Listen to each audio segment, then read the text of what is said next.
고대 로마의 시인이었던 호라티우스가 자신의 시집에서 처음 이 표현을 사용했다고 합니다. 당시 로마 제국의 백성들은 계속되는 전쟁 때문에 힘든 나날을 보내야만 했습니다. 그런데 옥타비우누스 황제가 이집트의 여왕 클레오파트라와의 전쟁을 승리로 이끌면서 드디어 로마의 평화가 찾아오게 됩니다. 그래서 이 시인이 그동안 끔찍한 전쟁을 겪으면서 슬픔과 공포에 떨고 있었던 로마 시민들을 향해 이제는 마음 편히 쉬어도 된다라고 하는 의미로 이 표현을 썼다고 합니다. 카르페 디엠, 오늘을 붙잡게, 내일이라는 말을 최소한만 믿고.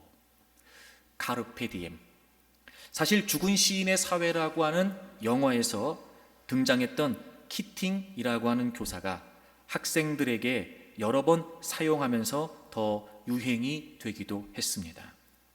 우리말로 굳이 직역을 하자면 현재를 붙잡아라 혹은 오늘을 즐겨라, 이런 내용이 될 것입니다. 지금 살고 있는 이 현재, 이 순간에 충실하라는 의미입니다. 긍정적인 의미도 분명히 있을 것입니다. 하지만 생각해보면 이 말 자체가 가급적 미래를 위해 무리하게 몰두하는 것보다 현재, 오늘의 자유를 느끼고 즐거운 마음으로 즐기라고 하는 의미를 담고 있습니다. 오늘과 같은 순간이 확실하고 중요하니까 거기에 충실하고, 반면에 미래는 어떻게 될지 알 수 없으니까 거기에 할애하지 말고 오늘을 놓치지 말고 살아라. 그래서 대개 경우 이 말이 지금 살고 있는 현재를 즐겨라, 이런 의미로 많이 사용되고 있는 것 같기도 합니다. 근데 이 말을 들으면서 그런 생각이 들었어요. 과연 그럴까? 과연 그럴까? 우리가 미래가 불확실하다고 하여 현재를 즐긴다고 하여 과연 현재가 즐겨질까? 그럼 미래만 불확실하고 현재는 확실한 걸까? 여러분, 오늘 내가 살고 있다고 해서 오늘은 확실합니까? 사실 그렇지 않거든요. 왜냐하면 우린 오늘을 즐기고 싶고 우린 오늘에 최선을 다하고 싶지만 사실 우리를 둘러싸고 있는 여러 가지 많은 상황들이 오늘을 살고 있는 우리도 힘들게 한단 말이에요. 게다가 더더군다나 오늘의 문제는 오늘로 그치지 않아요. 여러분, 우리가 미래에 관해 불확실하다고 생각하면서 두려워하고 불안해하는 이유 중에 하나가 뭐냐면 오늘 내가 직면하고 있는 문제 때문에 그래요. 과연 이 상황이, 지금 내가 만나고 있는 이 문제들이, 또 내가 갖고 있는 이 조건들이 과연 나의 미래를 어떻게 할까라고 하는 불안감이 분명히 우리에게 있단 말이에요. 그러니 여러분, 사실 현재, 미래, 이 모든 시간들은 우리에게 두렵고 불안하기에 충분하다는 겁니다. 미래가 확실하지 않으니까 단순히 현재를 즐길 수 있을까? 그럼 오늘은 확실할까? 여러분, 어떻게 보면 이 카르페 디엠이라고 하는 말이 일면 의미가 있는 것 같기도 하고 타당한 것처럼 들려지기도 하지만 실제 우리의 삶의 실존을 고려해 보면 사실 이것도 무의미한 말이 될 수밖에 없어요. 왜 그러냐면 결국 우리의 미래가 불확실하기 때문에 그렇습니다. 우리의 미래가 어떻게 될까? 우리의 미래가 어떻게 되는 걸까? 이 부분이 확실해지지 않는 한 아무리 우리가 현재를 확실하다고 여기고 싶어도, 아무리 우리가 그래서 현재 최선을 다해 충실하고 즐기고 싶어도 그건 안 됩니다. 왜냐하면 우리가 오늘을 살고 있는 이 시간은 여러분, 미래와 밀접히 연관이 되어 있기 때문에 그래요. 그래서 어찌 보면 우리가 살아가고 있는 삶의 실존은 늘 염려, 늘 걱정, 늘 불안함이에요. 왜냐하면 미래가 불확실하기 때문에 그렇습니다. 나면서부터 걷지 못하는 사람이 있었습니다. 그가 할 수 있는 일이라고는 사람들이 많이 지나다니는 곳에 누군가 그를 데려다 주면 구걸을 하면서 하루하루 살아가는 것이 전부였습니다. 그렇게 절망적인 나날을 보내고 있던 어느 날, 그가 한 번도 생각해 보지 못한 엄청난 일을 경험하게 됩니다. 바로 베드로와 요한을 만나게 되고, 그로 인해 예수 그리스도의 이름으로 일어나 걷게 됩니다. 한 번도 걸어본 적이 없는 사람입니다. 걷는 게 뭔지도 몰랐던 사람이었지요. 그런데 그가 일어나서 걷게 되고 뛰게 됩니다. 얼마나 놀랐을까요? 아마 굉장한 충격과 감동이 그에게 있었을 겁니다. 그리고 그 광경을 목격하고 있었던 많은 사람들조차 분명히 그 사건을 보면서 깜짝 놀랐을 겁니다. 베드로와 요한을 주목하면서 사람들이 모여들기 시작합니다. 그리고 사람들이 베드로와 요한을 주목하지요. 깜짝 놀랍니다. 베드로와 요한은 얘기합니다. 왜 이 일에 관해 놀랍게 여기십니까? 왜 우리를 주목하십니까? 그러면서 그 기적은 자신들이 한 일이 아니라 예수 그리스도께서 행하신 일이라고 이야기하게 됩니다. 예수님의 이름이, 예수님께로부터 난 믿음이 그를 걷게 한 것이라고 이야기합니다. 그렇습니다, 여러분. 이 일은 예수님께서 하신 일입니다. 그리고 그 기적에 많은 사람들이 몰려들면서 베드로는 예수님이 누구신지에 관해 설명해 주고 있습니다. 여러분, 여기에서 우리가 한 가지 주목할 사실이 있습니다. 대개 경우 우리가 예수님을 믿는다고 말합니다. 우린 믿음으로 산다고 말합니다. 여러분, 우리는요, 예수님을 믿는다고 말하면서 예수님께서 행하실 수 있는 그 어떤 기적 혹은 역사, 예수님께서 행하실 수 있는 그 어떤 현상, 우린 거기에만 마음을 두고 있을지 몰라요. 하지만 정말 중요한 건 그 기적도 중요하지만 그 기적을 일으키신 주님에 관해 아는 것이 더 중요한 게 아닐까. 여러분, 주님을 알아야 주님께서 행하실 일도 기대할 수 있지 않겠습니까? 어찌 보면 오늘을 믿음으로 살아가는 우리에게 있어서도 정작 주님에게는 관심이 없고 주님이 행하실 수 있는 우리의 능력을 넘어서는, 때로는 우리의 과학을 초월해내는 그런 주님이 행하시는 그 일에만 마음을 두고 있는 게 아닌가. 베드로는 거기 몰려드는 많은 사람들이 그렇게 현상, 기적이라고 하는 현상에 집중하고 있다는 걸 알게 되죠. 그래서 그들을 향해 예수님이 누구신지에 관해 이야기하게 됩니다. 오늘을 주님을 믿는 믿음으로 사는 우리에게도 우리가 정말 알아야 될 것, 우리가 정말 우선해야 될 것은 주님이 행하실 수 있는 그 어떤 일보다 사실은 주님 그분에게 있는 건 아닐까요? 여러분, 예수님은 누구십니까? 여러분은 예수님에 관해 어떻게 알고 계십니까? 여러분이 알고 있는 그 예수님을 더 알기 위해 힘쓰십니까? 오늘 베드로가 소개하고 있는 이 예수 그리스도, 여러분과 함께 나누려고 합니다. 과연 예수님은 누구실까요? 그리고 그 예수님은 오늘을 살고 있는 나에게 있어 어떤 분이실까요? 우리가 지난 주일에 첫 번째 말씀을 나누었습니다. 17절 그리고 18절의 말씀을 통해서 예수님은 어떤 분이시냐면 예정된 것을 이루신 분이었습니다. 18절 말씀을 보시면 하나님께서 모든 선지자의 입을 통하여 그리스도께서 고난받으실 일을 미리 알게 하셨고, 즉 하나님께서는 모든 인류를 구원하시기 위해 예수 그리스도를 구세주로, 메시아로 예정하셨고, 그리고 그걸 미리 알게 해주셨어요. 예수님께서는 그대로 오셨어요. 하나님의 예정을 따라, 하나님의 계획을 따라 그대로 오셨고, 그리고 이와 같이 하나님이 계획하신 대로, 하나님께서 이미도 많은 사람들을 통해 알게 해주신 대로 예수님은 다 이루셨어요. 여러분, 예수님은 예정된 것을 이루신 분이십니다. 하나님께서는 저와 여러분을 구원하시기 위해 미리부터 계획하고 계셨습니다. 그리고 예정대로 예수 그리스도를 보내주셨지요. 그리고 예수님께서는 친히 십자가에 매달려 죽으시고 부활하심으로 우리의 모든 죄를 담당하셔서 우리를 구원하시려고 했던 하나님의 계획이 온전히 이루어지게 된 것입니다. 특별히 이 예정과 계획에 관해 하나님은 이미도 많은 사람들을 통해 말씀해 주셨습니다.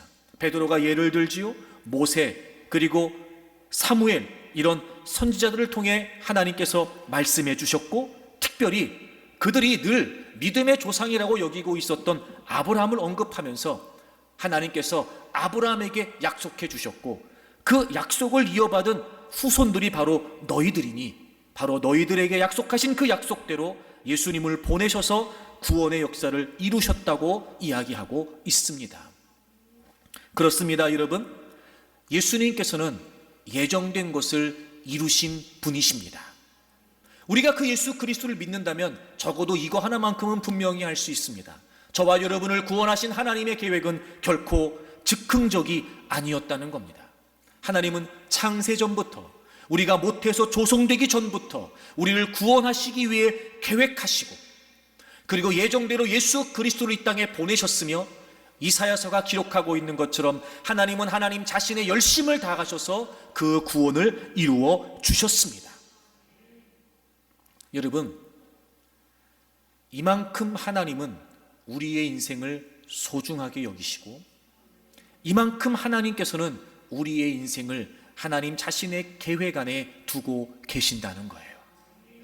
여러분, 예정된 것을 이루신 예수 그리스도를 믿는다면 이제 그렇게 세밀한 계획 가운데, 그리고 하나님의 열심을 통해 우리를 구원하셨던 그 하나님께서 여러분의 모든 삶을 하나님의 계획 안에 두고 계신다는 걸 잊지 않기를 바랍니다.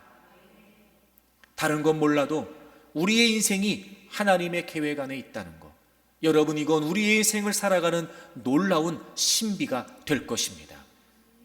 이해하지 못했던, 감당할 수 없었던, 그래서 과거의 일이지만 여전히도 우리의 발목을 붙잡고 있는 것 같은 그 우리의 인생의 모든 과거의 일들이 말입니다, 사실은 하나님의 계획과 하나님의 섭리 안에 있었다는 겁니다. 아픈 일도 있었고, 괴로운 일도 있었고, 즐거운 일도 있었고, 좋은 일도 있었을 겁니다. 하지만 여러분, 그 모든 일들은 하나님의 계획 안에 있다는 거지요. 때로는 시간이 지나면서 그 하나님의 계획 안에 있다라고 하는 의미를 통해 깨닫게 되기도 합니다. 아, 하나님께서 이래서 이 일을 겪게 하셨구나. 여러분, 그런 걸 보면 아직까지 우리의 과거의 문제들이 해결되지 않은 것처럼 보여지지만, 어느 날 우리가 살아가다 보면 지금 당장은 다 이해되지 않아도, 아, 하나님께서 그래서 그때 나에게 그 일을 겪게 하셨구나. 분명히 우리가 예정된 것을 이루신 그 예수 그리스도를 믿는 믿음 안에서 깨닫게 되는 날이 있을 것입니다. 그래서 여러분, 우리가 예정된 것을 이루신 예수 그리스도를 믿는다는 건 바로 우리가 하나님의 계획 안에 있다는 것을 확신할 수 있게 해준다는 겁니다. 그래서 예수 그리스도를 만나는 그 시점은 우리에게 분명한 전환점이 됩니다. 과거의 모든 일들이 해석이 되고, 그래서 오늘을 살아가는 우리의 삶을 설정할 수 있게 해준단 말이에요. 그러니 이제부터 여러분 스스로의 시각으로, 지금까지 여러분의 생각으로, 또 여러분이 알고 있었던 것으로 여러분의 인생을 보지 마십시오. 우물안 개구리처럼 우물 안에 갇혀서 그것이 전부이냐, 여러분의 인생을 보지 마십시오. 사실 여러분, 우리의 인생은 우리가 생각하는 것보다 더 크고 위대하신 하나님의 계획 안에, 섭리 안에 있다는 겁니다. 전 우주적으로 우리를 구원하신 하나님께서 여러분, 우리의 인생을 그 하나님의 놀라운 계획 안에 이끌고 계시다는 걸 잊지 마십시오. 여러분이 날마다 겪는 그 모든 일들, 우리는 늘 우리의 생각 속에, 우리는 늘 또 우리의 지식과 또 우리의 경험 안에서 바라볼 뿐, 사실 그 이상을 넘어서지 못하게 됩니다. 하지만 우리의 인생을 하나님의 계획 안에 있다라고 하는 주님의 시각으로 바라보게 된다면, 분명히 그동안 보지 못했던, 그동안 알지 못했던, 나도 내가 전혀 생각지도 못했던, 그렇게 우리의 인생을 펼쳐가시는 하나님의 섭리와 계획을 볼 수 있을 것입니다.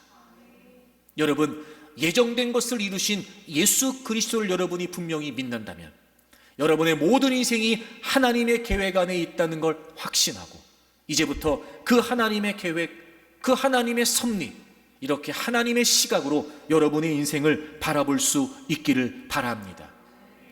그러므로 여러분, 스스로 여러분의 인생에 관해 비하하거나 스스로 여러분의 인생에 관해 무가치하다고 여길 필요가 없습니다.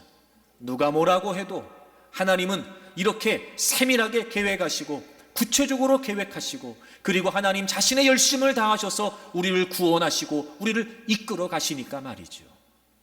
그만큼 여러분 한 분 한 분의 인생은 하나님의 계획 안에 소중하고 하나님의 계획 안에 존귀하다는 걸 잊지 마십시오. 때로는 실수할 수 있고 실패할 수 있고, 그래서 우리가 여러 가지 많은 상황에 넘어질 수 있으나 그럼에도 불구하고 나는 하나님의 계획 안에 있습니다. 하나님은 지금도 내가 가히 상상조차 할 수 없는 하나님의 계획과 하나님의 섭리 안에서 내 인생을 인도해 가고 계십니다. 그분의 신실하심, 그분의 인자하심, 그분의 선하심, 여러분 확신하고 여러분의 인생을 힘있고 자신 있게 걸어갈 수 있기를 바랍니다. 두 번째, 여러분, 예수님은 어떤 분이실까요? 예수님은 예정하신 것을 이루신 분이세요. 자, 오늘 성경 본문을 다시 한번 보겠습니다. 사도행전 3장 20절을 보겠습니다. 20절, 또 주께서 너희를 위하여 예정하신 그리스도 곧 예수를 보내시리니. 여러분, 예수님에 관해 언급하면서 예정하신 예수님을 곧 보내신다 이렇게 되어 있어요. 분명히 베드로가 앞절에서 예수님이 예정된 대로 오셨고 이루셨다라고 말하고 있단 말이에요. 그런 걸 보면 이 20절의 내용은 앞절의 내용과는 분명히 다른 내용이겠죠. 그런데 그 예수님이 또 예정되어 있으시고, 그리고 하나님께서 그 예수님을 곧 보내실 거라는 거예요. 여러분 물론 짐작하시겠지만 오늘 본문의 앞뒤 구절을 통해서 확실하게 좀 살펴보려고 합니다. 여러분 19절을 보세요.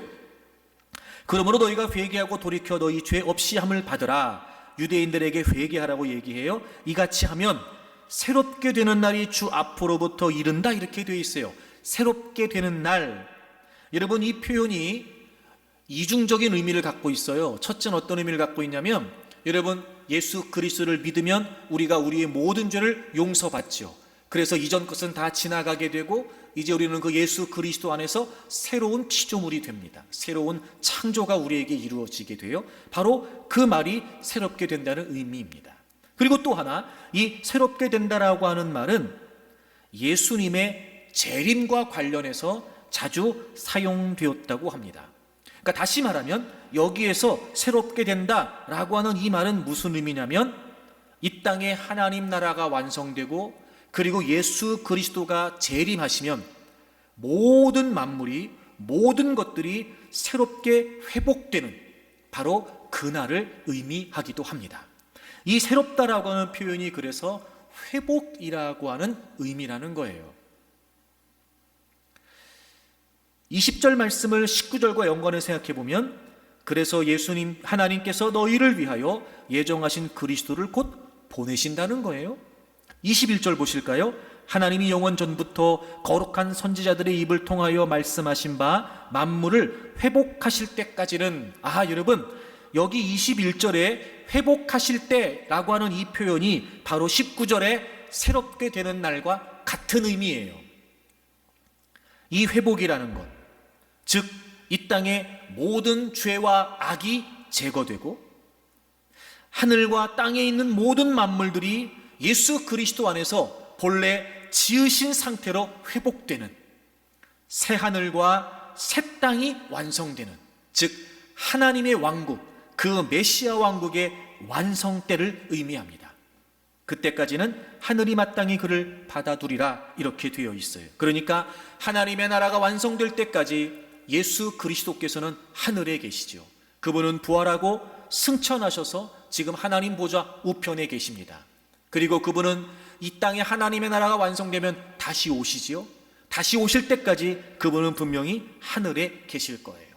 그러니까 19절, 20절, 21절의 내용을 종합해 보면 지금 베드로가 예수님에 관해 무엇이라고 설명하고 있습니까? 예수님은 예정된 것을 이루실 분이라는 거예요. 예수님은 예정된 것을 이루신 분이십니다. 그래서 이 땅에 구원의 길을 열어주셨지요. 하나님의 계획과 하나님의 예정에 따라 그렇게 우리를 건져 주셨습니다. 그리고 그분은 예정된 것을 이루신 분인과 동시에 예정된 것을 이루실 분이십니다. 다시 말해 그분은 다시 이 땅에 재림하신다는 거예요. 여러분, 예수 그리스도는요 분명히 다시 오십니다. 초림의 예수님을 예언한 말씀이 그대로 이루어진 것처럼 그 초림보다 더 많이 성경에 예언되어 있는 예수 그리스도의 재림은 반드시 이루어지리라고 믿습니다. 바로 지금 베드로는 예정된 것을 이루실 예수 그리스도에 관해 설명하고 있습니다. 초림을 통해 구원이 시작되고 재림을 통해 그 구원이 온전히 완성되게 됩니다. 예수님께서는 재림의 주로 다시 오셔서 이 땅에 새하늘과 새 땅을 펼치시고 그분을 믿는 모든 자들을 영원한 생명을 통해 하나님의 나라로 이끌어 주실 것입니다. 그렇습니다, 여러분. 예수 그리스도는 다시 오십니다. 그러면 여러분, 다시 오시는 예수 그리스도, 예정된 것을 이루실 그 예수 그리스도를 우리가 믿는다는 게 과연 오늘을 사는 우리에게 어떤 의미가 될까요? 여러분, 우리의 미래는 확실합니다. 바로 예수 그리스도의 재림입니다. 여러분, 우리의 미래는 죽음으로 끝나지 않습니다. 우리의 미래는 주님의 재림으로 완성됩니다. 여러분, 우리의 미래는 확실합니다. 그러므로 이제 우리에게는 진정한 카르페 디엠이 가능해집니다. 미래가 불확실할 때는 결코 현재를 충실할 수도 현재를 즐길 수도 없습니다. 하지만 여러분, 우리의 미래는 확실합니다. 예정된 것을 이루실 예수 그리스도가 분명하시기 때문에 우리의 미래는 분명하게 확실하게 결정되어 있습니다. 주님의 재림, 하나님 나라의 완성, 영원한 천국 말입니다. 그러니 여러분, 이제 우리에게 진정한 카르페 디엠이 가능해지게 된 것입니다. 대개 경우 미래관이 불분명한 사람들, 그들은 오늘을 무력하게 살게 마련입니다. 수많은 정신적, 정서적인 질환들, 그리고 대부분의 자살은 미래가 없다고 느끼는 사람들에게 일어나게 되지요. 하지만 우리의 미래는 확실합니다. 그러나 기독교 신앙은 강력하고 분명한 미래관을 제시하고 있습니다. 예수 그리스도께서 다시 오십니다. 모든 그리스도인들은 그분께서 승천하신 날부터 그분의 약속을 믿고 기다리면서 그분의 재림을 소망하고 살고 있습니다. 오늘을 살아가고 있는 우리 또한 마찬가지입니다. 그러므로 우리는 매 순간 맞이하는 우리의 현재를 얼마든지 희망으로 살아갈 수 있습니다. 불안에 떨 필요가 없습니다. 우리를 둘러싸고 있는 많은 상황 때문에 혼란스러워하며 복잡해할 필요가 없습니다. 그 모든 것들을 우리는 얼마든지 우리의 확실한 미래로 제거하고 이겨낼 수 있습니다. 주님은 다시 오십니다. 그런데 여러분, 예정된 것을 이루실 예수 그리스도를 믿지 못하면 우리의 현재도 맥없이 무너지게 됩니다. 나름대로 이런저런 목표와 목적을 설정하여 현재의 삶을 용기 있게 열정 있게 살아보자고 발버둥 치지만 사실 여러분, 그게 오래가지 않는다는 걸 우리는 잘 알고 있습니다. 때로는 우리가 원하는 만큼 이루어지지 않아서 좌절하기도 합니다. 어떤 때는요, 시도조차 할 수 없을 만큼 우리를 둘러싸고 있는 악조건들이 우리를 힘겹게 만들기도 합니다. 아무리 우리가 나름대로 목적을 세우고 목표를 설정한다고 한들 여러분, 우리는 그것을 현재에서 감당해낼 수 있는 그 어떤 힘도 갖고 있지 못합니다. 왜냐하면 현재도 불확실한 우리는 미래도 불투명하기 때문에 그렇습니다.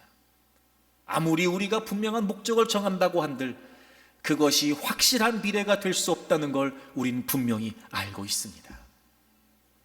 하지만 여러분, 한 가지 분명한 우리의 미래가 있습니다. 주님이 재림하신다는 거예요.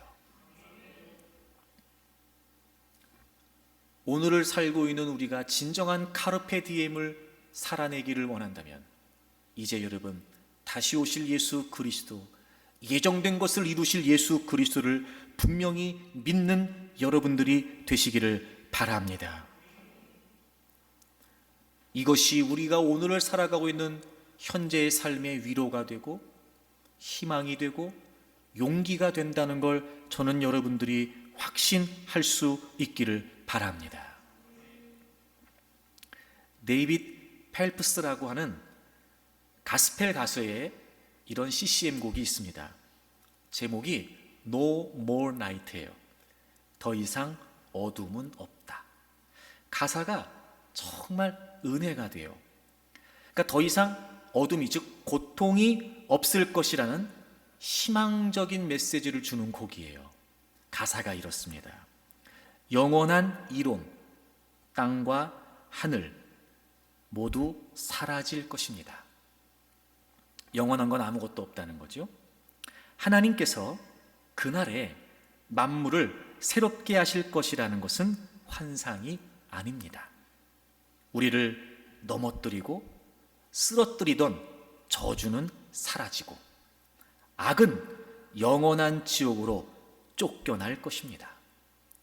더 이상 어둠은 없을 것이며 더 이상 고통도 없을 것이며 더 이상 눈물도 울부짖는 일도 없을 것입니다.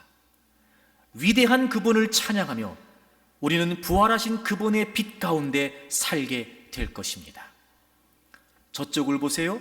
바로 날 위해 준비된 집이 있습니다. 그곳에서 영원히 나의 그분과 살 것입니다. 그리고 후렴의 가사가 반복됩니다. 더 이상 어둠은 없을 것이며 고통도 없을 것이며 눈물도 울부짖는 일도 없을 것입니다. 우리는 위대한 그분을 찬양하며 부활하신 그분의 빛 가운데 살게 될 것입니다.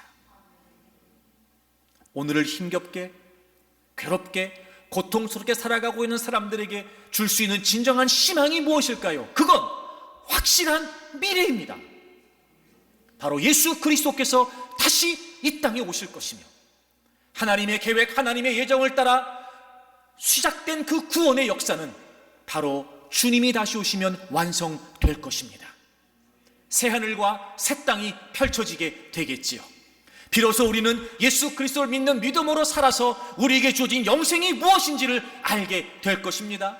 그리고 우리도 예수 그리스도께서 부활하신 그 몸처럼 신령한 몸으로 부활이 되어서 이제 우리는 영원한 하나님의 잔치에 참여하게 되겠지요. 뿐만 아니라 우리가 오늘을 살면서 그래도 믿음을 지키겠다고, 그래도 믿음으로 살아보겠다고 발버둥 치면서 힘썼던 그 모든 수고와 그 모든 헌신과 섬김을 기억하시는 주님께서 그날 썩지도 않는, 없어지지도 않는 영원한 상급과 면류관을 우리에게 수여해 주실 것입니다. 그날이 우리에게 있습니다. 그것처럼 확실한 날이 어디 있으며, 그러므로 그것처럼 우리에게 오늘 위로가 되고 희망이 되며 소망이 되는 일이 어디에 있겠습니까? 예정된 것을 이루실 예수 그리스도, 여러분, 그분을 믿음으로 말미암아 이제 우리의 미래는 분명해졌습니다. 예정된 것을 이루신 예수 그리스도, 그분을 통해 과거를 어떻게 해석하느냐가 현재를 설정해 준다, 이렇게 말씀을 드렸어요. 예정된 것을 이루실 예수 그리스도, 이제 우리가 그분을 통해 우리의 미래를 어떻게 통찰하느냐가 이제 오늘의 현재를 결정하게 됩니다. 여러분, 분명한 한 가지는 우리가 미래를 어떤 식으로 통찰하느냐에 따라 오늘이 달라질 수 있다는 겁니다. 즉, 미래가 확실한 사람이 현재를 확실하게 살아갈 수 있다는 거죠. 그러므로 우리의 미래를 예수 그리스도의 재림, 하나님 나라의 완성이라고 하는 이 분명한 메시지로 통찰을 하게 되면 이제 오늘을 살아가는 우리가 어떻게 살아야 되는지가 결정된다는 거예요. 여러분, 우리가 무엇을 위해 살아야 될까요? 그러면 이제 우리의 미래는 예수 그리스도의 재림이란 말이에요. 그럼 이제 오늘을 살아가는 우리는 무엇을 위해 살아야 될까요? 우리가 뭐 때문에 이 삶을 견뎌내야 되며 우리가 뭐 때문에 어려움과 괴로움들을 이겨내야 된다 말입니까? 그 미래가 우리를 어떻게 살아가게 하냐는 거지요. 오늘 본문의 말씀에 보시면 맨 마지막 절을 좀 보실까요? 유대인들을 향해서 너희들이 언약의 자손이다 라고 하는 말씀을 하면서 베드로가 이런 표현을 합니다. 26절, 하나님이 그 종을 세워 복 주시려고. 여기서 그 종은 앞절에 있는 너의 씨 예수 그리스도를 말해요. 너희들에게 복을 주시려고 너희에게 먼저 보내셨대요. 먼저 보내셨대요. 여러분, 지금 베드로가 예수 그리스도를 유대인들에게 소개하면서 예정된 것을 이루신 분이시고 예정된 것을 이루실 분이시라고 설명을 해요. 그러면서 그 예수 그리스도를 너희들에게 먼저 보내셨다는 거예요. 먼저 보내셨다는 거예요. 여러분, 이건 우리가 충분히 알고 있는 내용이죠. 물론 이 하나님의 계획, 예수 그리스도를 통해 모든 인류를 구원하시고 하나님의 나라를 완성하시려고 했던 이 하나님의 구속의 계획은 사실 모든 민족, 천하 만민에게 해당되는 계획이었습니다. 그런데 실제로 하나님은 먼저 유대인들에게 이 계획을 전해주셨어요. 뿐만 아니라 그 예정된 예수 그리스도를 먼저 유대인들에게 보내주시죠. 그래서 실제로 복음은 유대인들에게 먼저 증거됩니다. 먼저. 여러분, 이 먼저라고 하는 의미가 과연 뭐가 있을까요? 첫째는 이런 거죠. 특권이에요. 다른 사람들보다 먼저 유대인들에게. 그래서 예수 그리스도를 유대인들에게 먼저 보내주심으로 말미암아 그들이 먼저 구원받을 수 있는 특권을 주셨단 말이에요. 여러분, 이 먼저라고 하는 의미에 그러면 특권만 있을까요? 아니죠. 책임도 있어요, 여러분. 먼저라고 하는 의미 속에는 특권만 담겨 있는 것이 아니라 책임도 담겨져 있어요. 너희들에게 먼저. 여러분, 예정된 것을 이루실 예수 그리스도를 우리가 믿고 이제 우리의 미래는 분명해졌습니다. 바로 예수 그리스도의 재림이죠. 이제 우리가 무엇을 위해 어떻게 살아야 되는가? 여러분, 먼저라고 하는 이 표현이 바로 오늘을 살아가는 우리의 삶을 결정해 주게 됩니다. 그래요, 우리는 지금 먼저 예수 그리스도를 믿게 되었습니다. 이건 특권입니다. 왜냐하면 아직도 예수 그리스도를 믿지 않는 사람들이 있기 때문이죠. 그러나 동시에 특권뿐만 아니라 이것은 먼저 믿는 우리에게 주어진 책임이기도 합니다. 아직 믿지 않는 그들에게. 여러분, 그들은 예수님이 누구신지 몰라요. 예정된 것을 이루신 것도 그들은 몰라요. 예정된 것을 이루실 것도 그들은 몰라요. 하나님의 구원의 계획은 모든 민족과 열방을 향하고 있어요. 그런데 우리는 먼저 믿고 아직 믿지 않는 자들이 있어요. 여러분, 예정된 것을 이루실 예수 그리스도를 믿고 살아가는 우리, 즉 우리의 미래가 예수 그리스도의 재림이라는 사실이 분명하다면 오늘 우리는 이 먼저라고 하는 특권과 먼저라고 하는 책임으로 살아야 됩니다. 즉,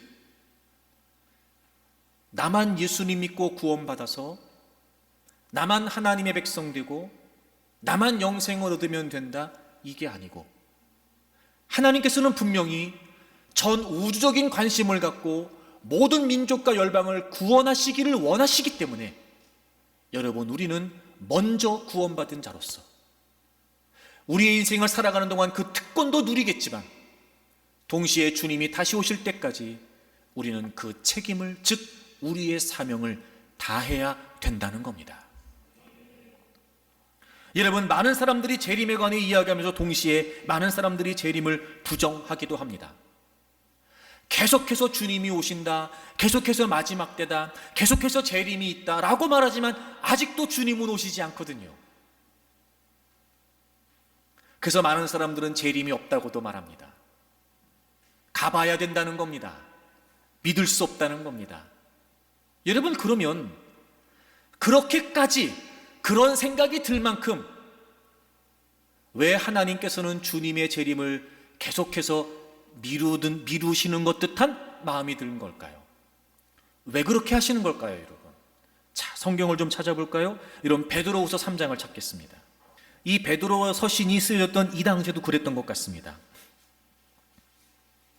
베드로후서 3장을 보시면 3절에 말세에 조롱하는 자들이 와서 자기의 정욕을 따라 행하고 조롱하면서 이르되 주께서 강림하신다는 약속이 어디 있냐? 즉 주님이 언제 오신다고 했냐? 주님이 오시지 않는다. 막 이렇게 얘기한다는 거예요. 그렇게 사람들이 이야기할 만큼 이 주님의 재림이 더디다고 느껴지는 거죠. 그럼 왜 그럴까요? 자, 9절을 보세요. 주의 약속은, 즉 재림의 약속이에요. 어떤 이들이 더디다고 생각하는 것 같이 더딘 것이 아니라 오직 주께서는 너희를 대하여 오래 참으사 아무도 멸망하지 않고 다 회개하기에 이르기를 원하시느니라. 계속해서 주님이 다시 오신다고 얘기하는데 그럼에도 불구하고 아직 오시지 않았어요. 많은 사람들은 이렇게 오시지 않는 걸 보면 안 오시는 게 아니냐고 얘기를 해요. 더디다는 거예요. 심지어는 예수 그리스도를 믿는 우리도 이제는 주님의 재림에 관해 모르지 않지만 주님의 재림이 의식되지 않아요. 주님이 자꾸 안 오시는 것 같아요. 더디 이루어지는 것 같아요. 안 이루어질 것 같아요. 사실 여러분, 그건 주님께서 오실 준비가 안 되어 있으셔서가 아니에요. 하나님은 언제든지 예수 그리스도를 보내실 수 있어요. 하지만 원래 예수 그리스도를 보내신 하나님의 뜻은 모두가 다 구원받기를 원하시는 거였어요. 주님이 다시 오시면 이제 끝나거든요. 더 이상 그 이후의 미래는 없거든요. 그렇기 때문에 하나님께서는 하루가 천년같이, 천년이 하루같이 또 기다리시고 또 기다리시고 또 기다리시는 거예요. 여러분, 그 표현 나오죠? 아무도 멸망하지 않고. 여러분, 이 표현을요, 솔직히 우리는 다 이해 못합니다. 우린 그냥 내가 구원받았으니까 안심할 뿐이지. 때론 여러분, 우리 가족들을 구원하지 못했는데도 여전히 우리는 태평합니다. 하지만 우리는 그럴지 모르지만 하나님은 그러지 않으세요. 아무도 멸망하지 않기를 원하시는 거예요. 재림이 더딘 게 아니고요, 주님이 안 오시는 게 아니고요, 우리의 미래가 불확실한 게 아니고 확실해요. 단 우리가 아직도 주님의 심정으로 못 사는 거예요. 분명한 우리의 미래는 주님의 재림이고 이 땅의 하나님 나라의 완성이에요. 그래서 주님은 모두가 멸망하지 않고 다 회개하고 영생을 얻기를 원하세요. 사랑하는 여러분, 이제 우리의 미래는 확실합니다. 그러므로 오늘을 결정해야 됩니다. 내가 무엇을 위해 살아야 될까? 바로 여기에 기록되어 있는 아무도 멸망하지 아니하고 다 회개하기에 이르기를 원하시는 그 주님의 마음이 바로 우리의 삶을 결정해야 됩니다. 여러분, 주님이 다시 오시고 우리는 다 그분 앞에 서게 됩니다. 잊지 마십시오. 우리가 살아가는 하루하루의 삶은 우리는 시간이 흐른다고 생각하여, 과거가 된다고 생각하여 없어진다고 생각할지 모르지만 우리가 살아가는 하루하루의 삶은 다 주님 앞에 기록됩니다. 쌓여진다고요. 내가 오늘을 어떤 마음으로, 어떤 목적으로, 어떤 비전을 가지고 살았는지, 내가 나의 하루하루 주어진 시간들을 무엇을 위해 살았는지, 하나님이 내게 주신 육체, 하나님이 내게 주신 시간, 하나님이 내게 주신 날들, 하나님이 내게 주신 다양한 많은 조건들, 재능, 은사, 물질, 기술, 이런 거를 가지고 내가 무엇을 위해 살았는지가 하루하루 주님 앞에 쌓여지게 됩니다.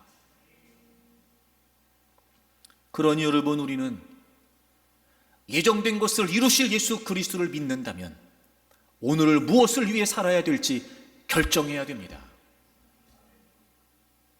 만약에 우리의 미래는 확실한데 오늘을 살고 있는 우리의 삶이 그 확실한 미래를 향하고 있지 않다면 어리석은 인생이죠.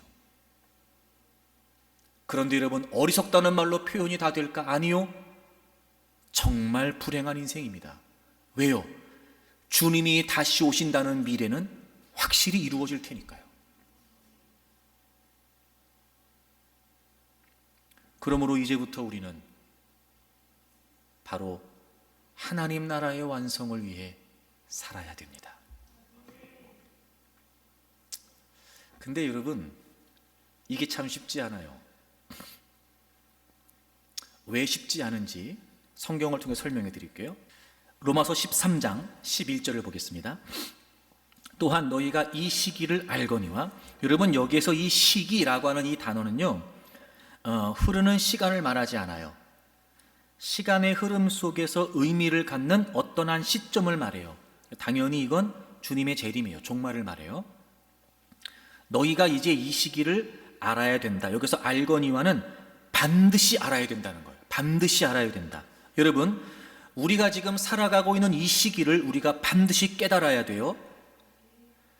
그리스도의 재림으로 오게 될 종말이에요.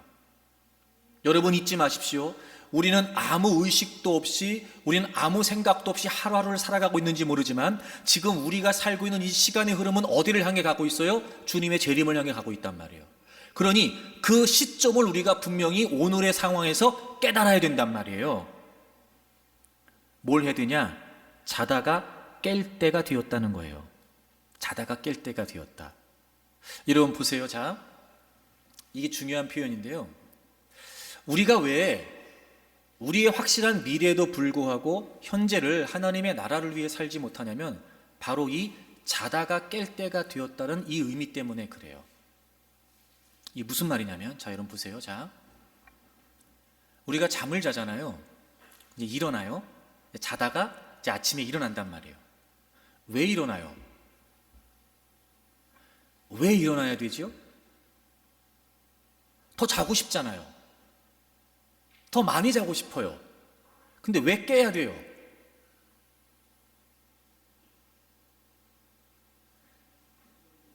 깨야 될 이유가 분명하지 않으면 깨고 싶지 않아요. 성경에서 소위 잠들어 있는 영혼이 깨어낸다 이런 표현 많이 쓰잖아요.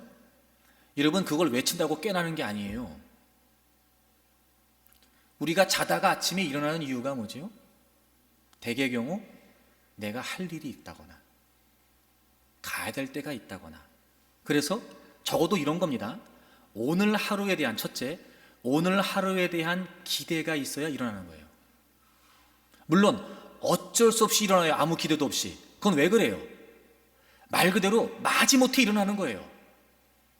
하지만 아무리 피곤하게 잠이 들었어도요, 내일에 대한 기대가 있으면요, 그 날에 대한 기대가 있으면 반드시 깨게 됩니다. 기필코 일어나려고 그래요. 기대. 또 하나가 뭐냐면 확신이에요. 내가 오늘 그 일을 해냄으로 말미암아, 내가 오늘 그 사람을 만남으로 말미암아, 오늘 내가 그 업무를 처리함으로 말미암아 분명한 결과가 나에게 주어진다라는 확신이 나에게 주어지면 무슨 일이 있어도 잠에서 깹니다. 여러분, 성경에서 우리가 자다가 깨어나라라고 하는 이 표현이 어떻게 쓰여지는 거냐면요, 그냥 되는 게 아니고요, 이 시기, 즉 예수 그리스도의 재림이라고 하는 이 하나님 나라의 완성, 결정된 확실한 우리의 미래에 대한 기대와 확신이 있을 때 깨어날 수 있는 거예요. 다시 말해, 이 분명한 미래가 설정되어 있지 않으면 우리의 신앙은, 우리의 영혼은 계속해서 세상에 잠들어 있지 깨어나지 못합니다. 주님의 재림에 대한 기대와 확신, 근데 보세요. 하나님께서는 하나님의 열심으로 초림의 예수 그리스도를 통해 구속을 시작하셨고, 이제 주님의 재림 때까지 믿는 자들을 통해 하나님의 나라를 완성해 가실 거란 말이에요. 하나님은 하나님의 열심으로 이루어 가실 것이며, 예수 그리스도의 부활을 통해 이미 그 성취를 보장해 주셨어요. 근데 문제는 뭐예요? 그 하나님 나라의 완성을 방해하는 어둠의 세력이 존재한다는 거죠. 그러니 그들은 끊임없이 우리를 잠들게 합니다. 가장 궁극적으로 우리의 분명한 미래가 되는 예수 그리스도의 재림을 놓치게 만들어요. 여러분, 재림이 분명하지 않으면, 즉 미래가 확실하지 않으면 뛸 수가 없어요. 기대가 없는데요? 확신이 없는데요? 계속해서 잠들어 버리게 합니다. 하나님의 말씀을 듣지 못하게 하고 하나님 말씀을 보지 못하게 하면서 우리의 인생을 통찰할 수 있는 이 분명한 예수 그리스도의 재림, 하나님 나라의 완성을 다 가리워버려요. 그리고 계속해서 잠들게 합니다. 그래서 성경이 깨어나야 된다라고 말하면서 동시에 뭐라고 말하냐면 12절을 보세요. 12절, 밤이 깊고 낮이 가까웠으니 그러므로 우리가 어둠의 일을 벗고, 이 벗는다는 말은 끊어버리자는 거예요. 어둠의 일을 끊어버리고 빛의 갑옷을 입재요. 여러분, 왜 이런 표현 썼을까? 그냥 빛이라고 하면 되고, 어둠의 일을 끊어버리고 우리가 빛으로 살자, 내지는 빛의 일을 하자 이러면 될걸 왜 빛의 갑옷이라는 표현을 썼을까? 그만큼 여러분, 오늘을 살아가는 우리는 영적인 전투를 하고 산다는 거예요. 다시 말해, 깨어나려고 몸부림치지 않으면 잠들 수밖에 없고, 하나님 나라의 완성을 위해 달려가지 않으면 엉뚱한 일을 위해 우리의 인생을 허비할 수밖에 없는 이 영적인 전쟁 상황에서, 여러분, 우리 모든 그리스도인들은 영적인 전투력을 가지고 있어야 돼요. 하나님 나라에 대한, 주님의 재림에 대한 기대와 확신이 분명해야 됩니다. 사랑하는 여러분, 깨어나십시오. 그리고 이제 우리는 이 영적인 전쟁에서 그 누구보다도 막강한 전투력을 갖고 끊임없이 하나님 나라의 완성을 위해 싸워야 됩니다. 마지막, 왜 어렵냐? 14절. 우리 다 같이 한번 읽어볼까요? 14절 읽습니다. 오직 주 예수 그리스도로 옷 입고 정욕을 위하여 육신의 일을 도모하지 말라. 여기서 육신의 일이라고 하는 표현이 어떤 의미냐면, 생존을 위해 예상하고 계획하고 걱정하는 모든 일들이에요. 오해하지 마십시오. 그러므로 생존이 무의미하다 이 말이 아니에요. 그 앞에 무슨 표현 나오지요? 정욕을 위하여. 정욕을 위하여 육신을 도모하지 말라는 거예요. 즉 육체의 정욕을 만족하기 위해, 육체의 정욕을 만족시키기 위해 생존을 위해 살지 말라는 거예요. 여러분, 끊임없이 원수마귀는요, 우리가 우리의 분명한 미래를 따라 현재를 결정하여 하나님의 나라를 위해 살지 못하도록 우리에게 가장 강력한 영향을 끼치는 게 뭔지 아세요? 생존입니다. 육신의 일을 도모하지 말랍니다. 이 말은 먹고 사는 거 내팽겨쳐라 이거 아니에요, 여러분. 다 팔고 여러분 다 모여서 살자 이 얘기 아닙니다. 살아야지요, 물론입니다. 하지만 우리가 사는 삶의 이유는 생존이 아니라 사명이란 말이에요. 먼저 사명이란 말이에요, 여러분. 근데 사명은 내팽개치고 생존이 이유입니다.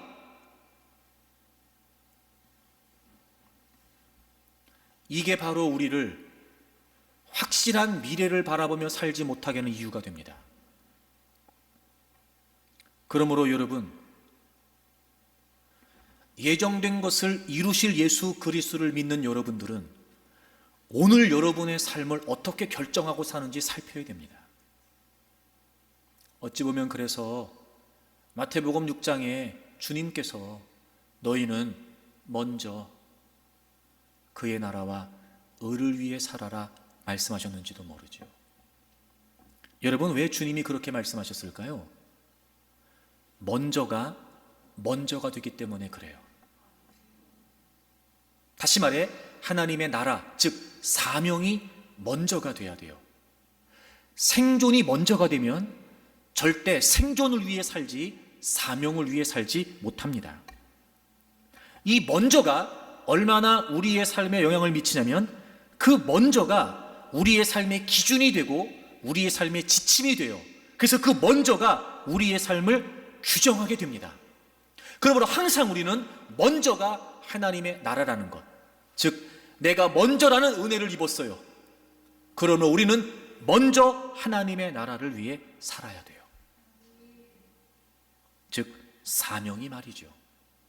그런데 이 먼저라고 하는 아주 신비한 의미가, 이 먼저를 당연하게 생각하면 나머지 것들은 사소해지기 시작합니다. 그러니까 먼저는 반드시 먼저가 돼요. 그래서 주님께서 먼저 그의 나라와 의를 위해 살라고 하신 거예요.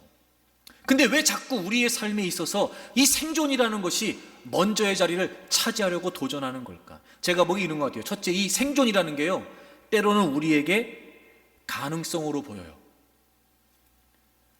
내일을 살아갈 수 있는 가능성, 내일을 열어갈 수 있는 가능성으로 우리 눈에 보여서 우리 눈길을 사로잡아 버려요. 이 생존이요. 또 하나, 이 생존이 우리에게 안전함으로 다가와요. 여러분, 우리가 인생을 살면서 이 안전함이라고 하는 이 보장은요, 정말 우리가 뿌리치기 어려운 속성입니다. 이 생존이 가능성과 그 다음에 안전이라고 하는 결코 우리가 뿌리칠 수 없고 우리의 눈길을 사로잡는 강력한 영향력으로 우리에게 다가와요.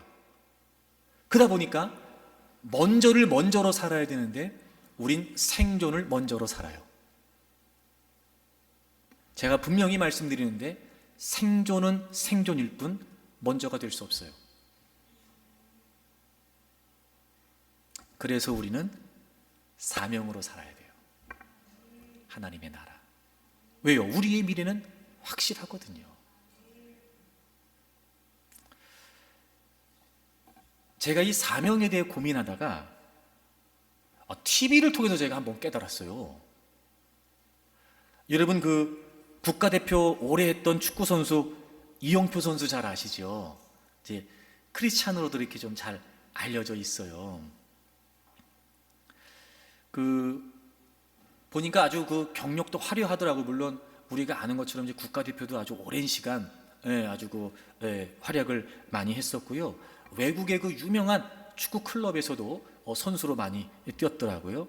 네덜란드의 아임트호벤, 그리고 잉글랜드의 토트넘, 독일의 도르트문트. 하여튼 아시아와 유럽의 하여튼 그 유명한 그 명문 축구 클럽에서도 선수로 활약을 했었더라고요. 보니까 어떤 TV 프로그램 나와서 이런저런 이제 이야기를 하다가 이제 국가대표도 오래 하고 또 이제 그런 클럽에서도 이제 축구를 이제 많이 하고 그랬으니까 그 같이 나와서 이제 그 프로그램을 진행하는 그 어떤 사람이 이제 물어보는 거예요. 그 맨날 경기를 할 때마다 이제 이겨야 된다 뭐 이런 생각을 할 텐데 클럽에서 뛸 때하고 국가대표 뛸 때하고 뭐 좀 다르냐 이렇게 물어보더라고요. 그때 이영표 선수가 뭐라고 얘기를 했냐면, 내가 그렇게 구단에서 클럽에서 뛸 때는 승리에 대한 부담감이 있었는데 내가 국가대표로 뛸 때는 부담감이 아니고 사명감이 먼저 들었대요. 사명감. 제가 그 이야기를 들으면서 그래, 이거다. 우리는 사명을 부담으로 여겨요. 근데 여러분, 사명감은요, 부담감을 넘어서요. 이게 어떻게 가능할까요? 국가대표예요.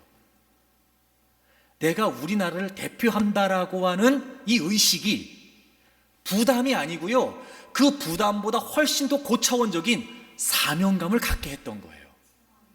이해가 되시죠, 여러분? 제가 늘 이 사명에 관해 고민하다가 그 대화를 들으면서 번뜩 제가 깨달았어요. 맞다, 나는 하나님 나라의 대표 선수였다. 여러분, 그렇잖아요? 하나님께서 이 땅에 하나님의 나라를 완성하시기 위해서 예수 그리스도를 보내시고 그 초림의 예수 그리스도를 통해 구원의 길을 열어주셨어요. 근데 그 예수님이 이제 계시지 않아요, 여기에. 그리고 이 땅에 하나님의 나라를 완성시키시기 위해 하나님은 누구를 쓰시는 거예요? 지금 먼저 예수 그리스도를 믿는 저와 여러분들이 그 하나님 나라의 대표 선수가 된 거예요, 지금. 그러니까 이 사명감이라는 게 강요하고 사명이 있습니다, 사명감을 가진, 이게 아니고요. 내가 대한민국을 대표하는 선수다라고 하는 이 의식이 있으면 승리, 경기에서 이기게 된다는 승리조차 부담이 아니고 사명감이 되는 것처럼, 우리가 오늘을 살면서, 이 세상을 살면서 여러 가지 많은 유혹들과 도전들이 있으나 그럼에도 불구하고 내가 하나님 나라를 완성해야 되는, 하나님께서 나에게 부여해 주신 국가대표다. 내가 하나님 나라의 대표 선수다. 그 하나님 나라의 대표 선수로 내가 이 세상에서 지금 골을 넣고 있는 거다. 이 의식이 있으면 부담감을 넘어서는 사명감을 갖게 되는 거였어요. 여러분 모두 한 분 한 분은 예정된 것을 이루신 예수 그리스도 안에서 하나님의 계획과 하나님의 섭리 안에 있습니다. 이제 예정된 것을 이루실 예수 그리스도를 통해 우리의 미래는 확실합니다. 하나님 나라가 완성되고 주님이 다시 오시는 거예요. 사랑하는 여러분, 이제 우리는 바로 그 미래를 위해 하나님 나라의 대표 선수가 되어 살아야 됩니다. 이 사명이라는 말을 제가 찾아봤더니 우리가 보통 쓰는 맡겨진 임무라고 하는 사명이 있어요. 이건 한문으로 시킬사, 불일사의 목숨 명자더라고요. 사명. 근데 이 앞에 사명이라면 또 어떻게 써봤더니 죽을 사자를 써서 죽게 될 목숨, 이것도 사명이더라고요. 제 이런 마음 들었어요. 사명으로 사명하자. 사명으로 사명하자. 그 맡겨진 임무를 위해 사명감을 가지고 죽자는 거예요. 사명으로 사명하자. 예정된 것을 이루신 예수 그리스도, 예정된 것을 이루실 예수 그리스도는 바로 우리에게 그런 의미였습니다. 이제 예수님이 누구신지 정확히 알게 된 여러분 모두 이 예수 그리스도가 여러분의 삶의 의미가 되어서 여러분을 하나님의 섭리 가운데 이끌어 가시고 영원토록 여러분과 함께 하신다는 사실을 확신하십시오. 그분은 분명히 다시 오십니다. 하나님 나라의 완성은 이루어질 것입니다. 이제부터 하나님 나라의 국가대표로서 여러분 하나님 앞에서 부끄럽지 않도록 사명으로 사명하십시오. 분명히 달라진 여러분의 모습이 있게 되기를 바라고, 이후에 여러분의 삶을 통해 하나님의 역사들이 펼쳐지고 하나님이 영광을 받으시고 하나님의 나라가 이루어지는 큰 역사가 있기를 바랍니다.